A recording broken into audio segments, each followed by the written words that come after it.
జగన్మోహన్ రెడ్డి గారిని తిట్టడానికే టైంని స్పెండ్ చేస్తున్నారు కానీ వాళ్ళు ఎన్నికల్లో ఏం ప్రచారం చేశాం, ఏ సంక్షేమాన్ని అందిస్తాం, ఏ అభివృద్ధిని అందిస్తామని చెప్పిన మాటల్ని మరిచిపోవడం ఇక్కడ మనం గమనించాలి. ఎందుకంటే మీరు చూశారు ఏ విధంగా అధికారంలోకి వస్తే మేము సూపర్ 6 అమలు చేస్తామని చెప్పారు. ఈయన లోకేష్ అయితే మేము సూపర్ 6 అమలు చేయకపోతే నా కాలర్ పట్టుకొని అడగండి అన్నారు. ఏ కాలర్ అండి? రైట్ కాలరా, లెఫ్ట్ కాలరా?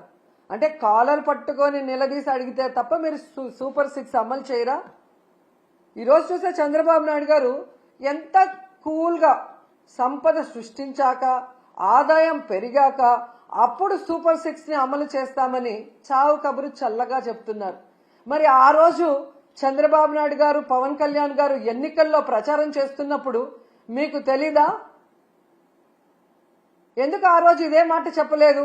మేము వచ్చాక సంపద సృష్టించాక ఆదాయం పెరిగితేనే సూపర్ 6 అమలు చేస్తాం, లేకపోతే చేయలేమని ఆ రోజు ఎందుకు చెప్పలేదని అడుగుతున్నా.